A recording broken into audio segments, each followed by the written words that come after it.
Bismillahirrahmanirrahim. Assalamualaikum warahmatullahi wabarakatuh. Alhamdulillahirabbil alamin wassalatu wassalamu ala asyrafil anbiya'i wal mursalin wa ala alihi washabbihi ajma'in. Amma ba'du. Apa kabar anak-anak semuanya? Semoga kita semua dalam lindungan Allah Subhanahu wa taala. Dan Bapak doakan semoga kalian semua selalu sehat walafiat dan tetap semangat belajar ya. Walaupun kita belajar menggunakan metode online atau daring. Jumpa lagi bersama saya Nasirun Belajar Online. Pada hari ini anak-anak kita akan belajar mengenai masalah sejarah kebudayaan Islam MTS kelas 7.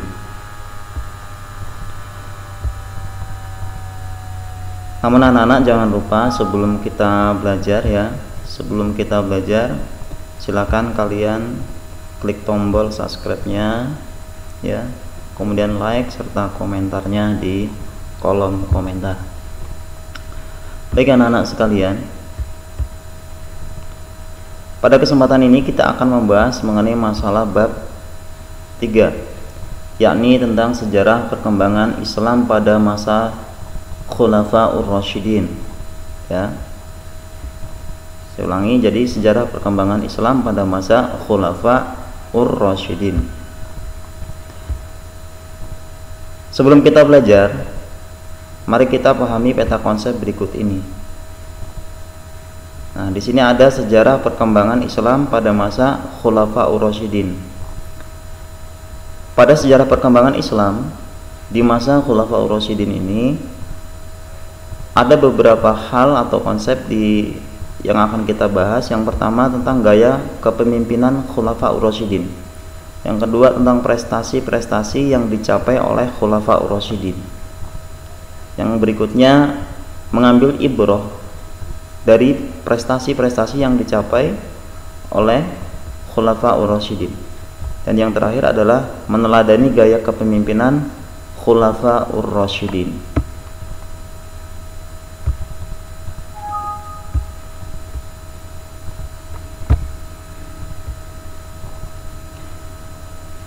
Gaya kepemimpinan Khulafaur Rasyidin. Ya. Setelah Rasulullah Shallallahu alaihi wasallam wafat, kepemimpinan dilanjutkan oleh umat Islam yang dipercayakan kepada Khulafaur Rasyidin. Khulafaur Rasyidin itu artinya adalah pemimpin-pemimpin yang mendapat petunjuk dari Allah Subhanahu wa taala. Dan Khulafaur Rasyidin terdiri dari Abu Bakar As-Siddiq, Umar bin Khattab, Utsman bin Affan, dan Ali bin Abi Thalib ya. Kemudian anak-anak, para Khulafaur Rasyidin ini memimpin dengan demokratis, karismatik, adil, arif, dan bijaksana. Kemudian segala keputusan khalifah itu diambil dari hasil musyawarah.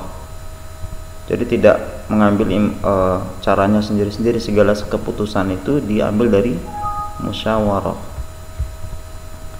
Kemudian banyak jasa ya, kebaikan dan prestasi yang diraih selama mereka menjabat sebagai khalifah.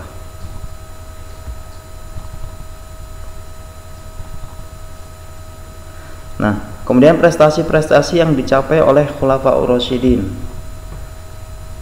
Yang pertama adalah Khalifah Abu Bakar As-Siddiq ya, pada masa beliau, yaitu pada tahun 632 sampai 634 Masehi. Pada masa itu kaum muslimin mengalami guncangan dan permasalahan setelah Nabi Muhammad SAW wafat. Kaum muslimin bermusyawarah mencari sosok pemimpin umat Islam setelah Nabi Muhammad SAW wafat. Kemudian Abu Bakar As-Siddiq terpilih sebagai khalifah menggantikan Rasulullah SAW. Kemudian Umar bin Khattab membayat itu menyumpah ya, Abu Bakar sebagai khalifah di Masjid Nabawi. Nah, prestasi-prestasi yang dicapai oleh Khulafaur Rasyidin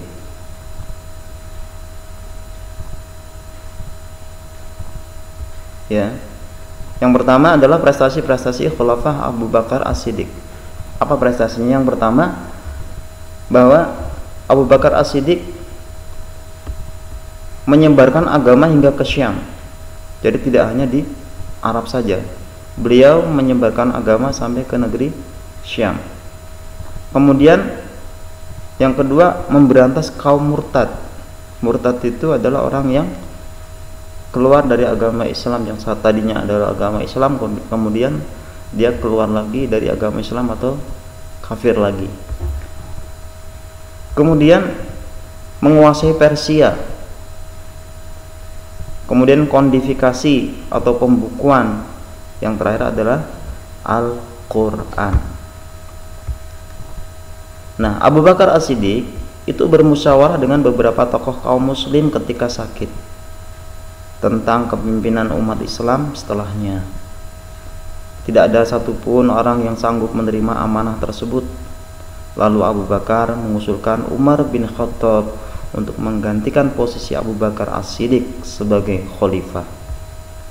Lalu Abu Bakar As-Siddiq, pendek cerita, beliau wafat pada tahun 13 Hijriah ya, dan kaum muslimin membaiat Umar bin Khattab menjadi khalifah menggantikan Abu Bakar As-Siddiq.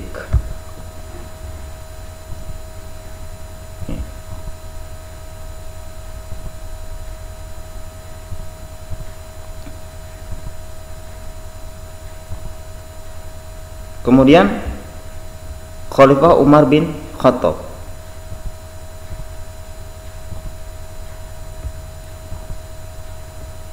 Umar bin Khattab, beliau memegang tampuk pemerintahan yaitu pada tahun ke-13 sampai ke tahun 23 Masehi, atau pada tahun 634 sampai 644 Masehi.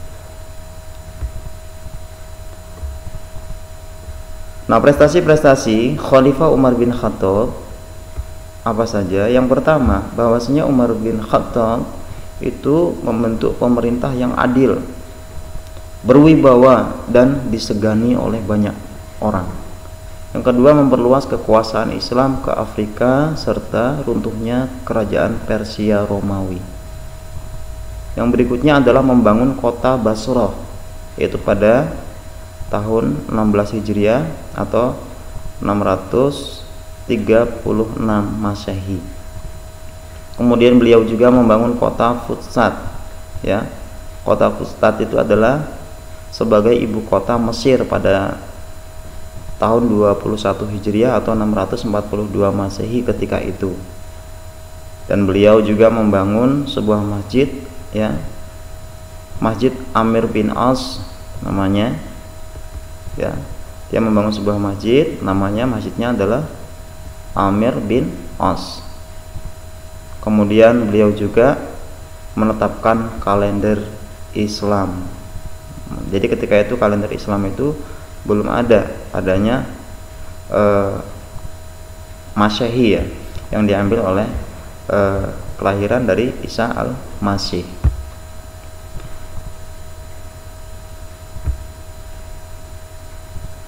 Kemudian wafatnya Umar bin Khattab itu pada tahun 23 Hijriah atau 644 Masehi. Khalifah Umar bin Khattab meninggal akibat sebuah persekongkolan yang dirancang musuh-musuh Islam dari kalangan Yahudi dan Persia. Lalu Umar meninggal karena dibunuh ketika melakukan sholat subuh ketika itu. Jadi Umar bin Khattab itu meninggal dunia ketika beliau melakukan sholat subuh. Kemudian Umar bin Khattab dibunuh Abu Lu'lu namanya. Yang membunuh Umar bin Khattab adalah Abu Lu'lu, seorang mantan budak Persis ya. Jadi Abu Lu'lu' itu adalah seorang mantan budak Persis yang membunuh Khalifah Umar bin Khattab. Beliau dibunuh itu dengan cara ditusuk dengan belati beracun. Jadi ketika waktu sholat subuh, beliau ditusuk oleh belati beracun oleh seorang mantan budak Persis yang bernama Lu'lu'. Kemudian prestasi-prestasi yang dicapai oleh Khulafaur Rasyidin setelah Umar bin Khattab, ya, setelah Abu Bakar, Umar bin Khattab, kemudian digantikan lagi oleh Khalifah Utsman bin Affan pada tahun 23 sampai 35 Hijriah atau 644 sampai 656 Masehi.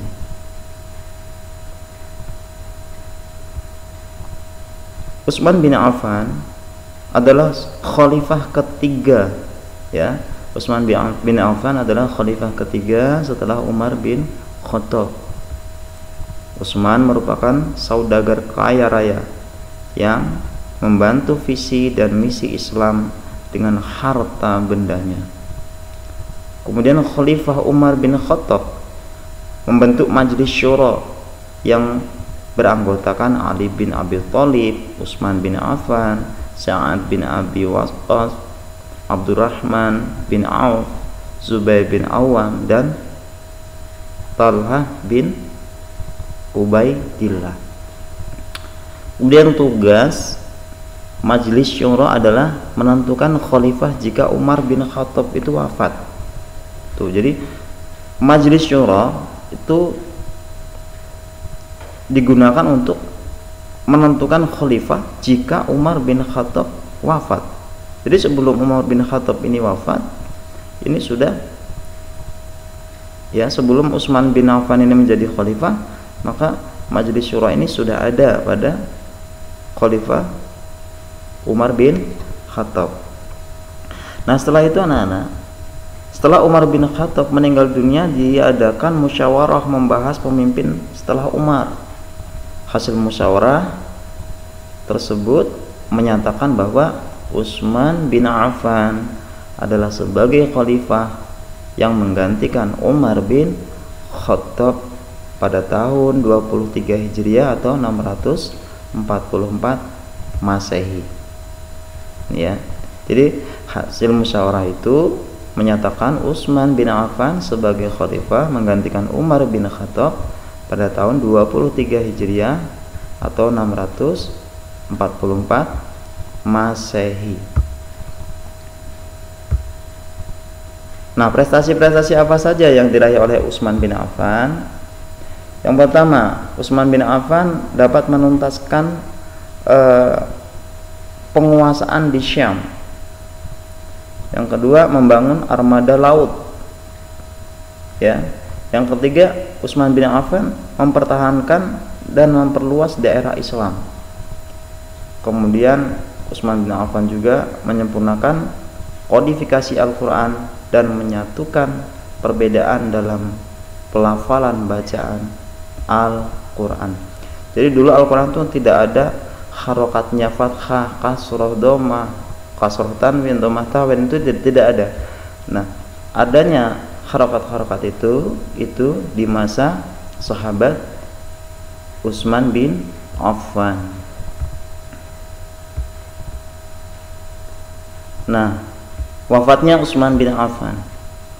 Utsman bin Affan banyak mengganti para gubernur yang tidak cocok dan kurang cakap dengan orang yang kredibel dari kalangan kerabatnya atau kurang baik dalam memimpin, ya. Jadi Utsman bin Affan itu banyak sekali mengganti para gubernur-gubernur yang tidak cocok dan kurang cakap dengan orang-orang yang kredibel dari kalangan kerabatnya. Lalu Utsman bin Affan menilai beberapa pejabat dan gubernur gagal, ya, dan tidak menjalankan amanah dengan baik. Lalu kegagalan para pejabat pada masa itu, ya, dimanfaatkan oleh Abdullah bin Sabah ya, kegagalan para pejabat itu dimanfaatkan oleh Abdullah bin Saba, yaitu seorang Yahudi yang memberontak ketika itu kepada Khalifah Utsman bin Affan.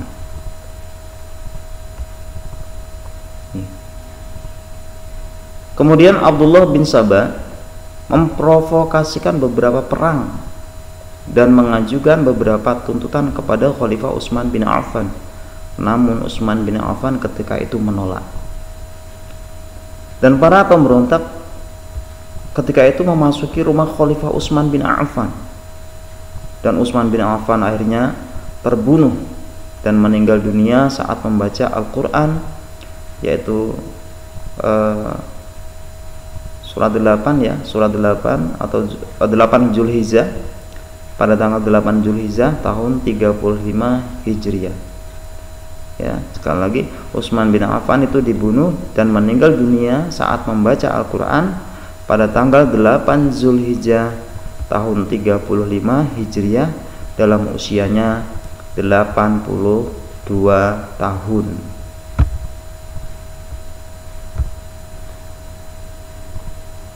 Nah, setelah Utsman bin Affan kemudian khalifah digantikan oleh Khalifah Ali bin Abi Thalib, ya, yang berkuasa pada tahun 35 sampai 40 Hijriah atau 656 sampai 661 Masehi. Ali bin Abi Thalib itu adalah anak dari paman Nabi Muhammad SAW, yaitu Abu Thalib, ya. Jadi Ali bin Abi Thalib adalah anak dari pamannya Rasulullah SAW, yakni yang bernama Abu Thalib, ya. Setelah Utsman bin Affan meninggal dunia, maka para tokoh kaum muslimin itu bermusyawarah dan tidak menemukan orang yang layak menjadi khalifah selain Ali bin Abi Thalib. Lalu Ali bin Abi Thalib, ya, Ali bin Abi Thalib dikenal sebagai pribadi yang cerdas, berani, dan amanah. Maka diangkatlah Ali bin Abi Thalib menjadi khalifah kaum muslimin yang keempat. Jadi anak-anak, khalifah itu ada 4 ya. Yang pertama adalah Khalifah Abu Bakar As-Siddiq, Khalifah Umar bin Khattab, yang ketiga Ali bin Utsman bin Affan, dan yang keempat adalah Ali bin Abi Thalib. Nah, prestasi-prestasi dari Ali bin Abi Thalib. Yang pertama, mengganti pejabat yang kurang cakap. Yang kedua, prestasi beliau yang kedua adalah memadamkan pemberontakan di kalangan umat Islam. Yang ketiga, menyempurnakan tulisan Al-Quran.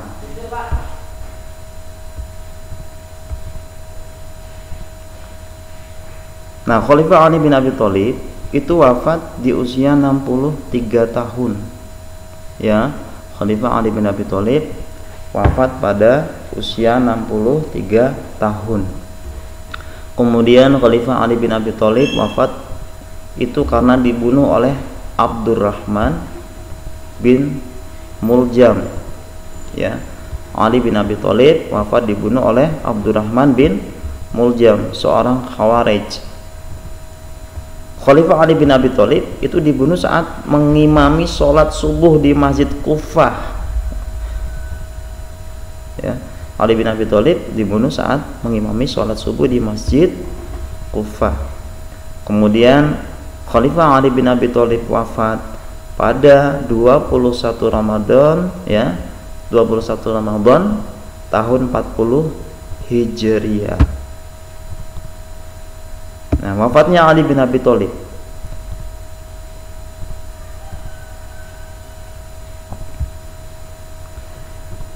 Kemudian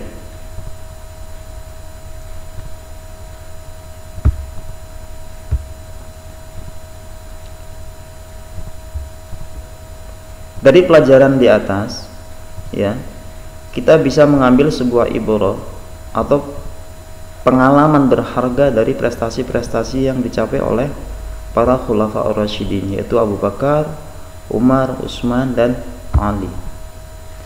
Yang pertama, pelajaran yang berharga adalah seluruh khulafaur rasyidin itu telah memimpin dengan sepenuh tanggung jawab atau amanah, tegas, demokratis, karismatik, dan sikap mengedepankan kepentingan agama dan umat daripada kepentingan pribadi.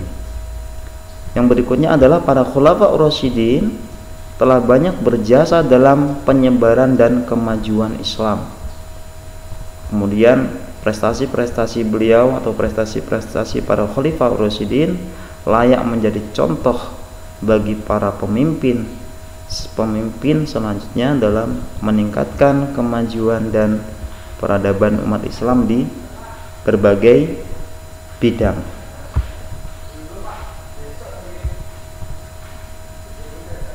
Nah, meneladani dari gaya kepemimpinan khulafaur rasyidin.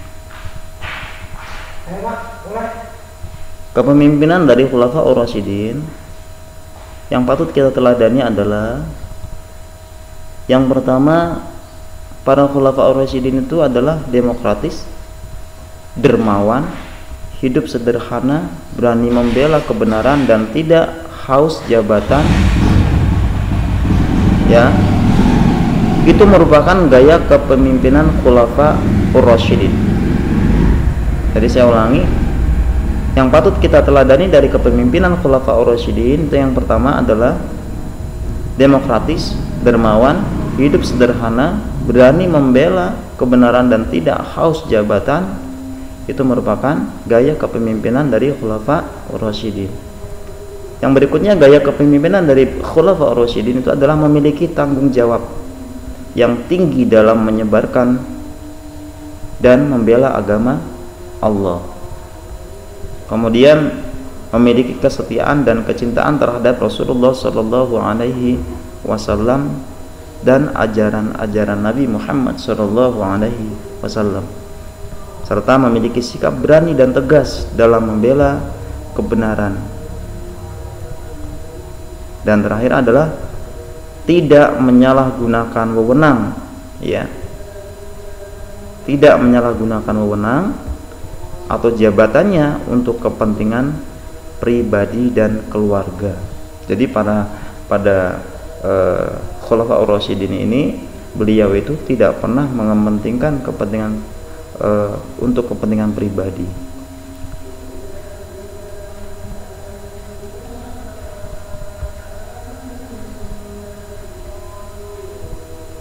Nah, ini ada sebuah khulasah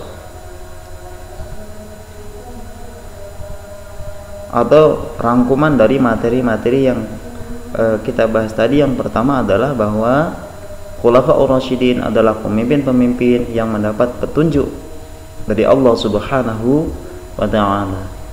Yang kedua adalah khulafaur rasyidin terdiri dari Abu Bakar As-Siddiq, Umar bin Khattab, Utsman bin Affan, dan Ali bin Abi Thalib, melanjutkan kepemimpinan setelah Rasulullah Shallallahu Alaihi Wasallam wafat.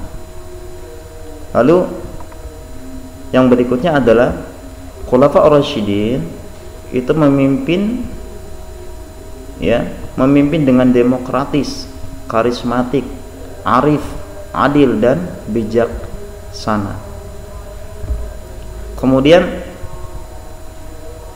pada masa itu terjadi fitnah, ya, terjadi fitnah kubro. Fitnah kubro itu fitnah besar-besaran, ya, fitnah kubro pada masa khulafah Utsman bin Affan, sehingga Utsman bin Affan sampai terbunuh ketika itu.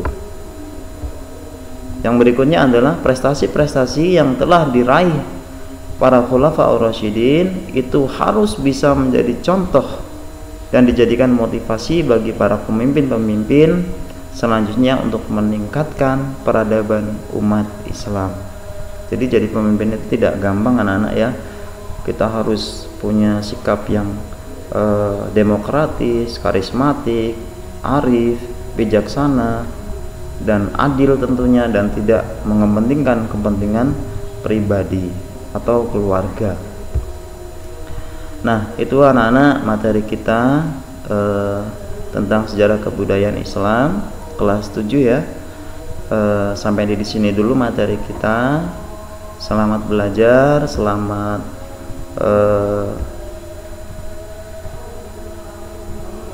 belajar. Mudah-mudahan pertemuan kita walaupun lewat daring tidak mengurangi rasa semangat kalian untuk belajar di rumah. Kita ketemu lagi di materi berikutnya. Assalamualaikum warahmatullahi wabarakatuh.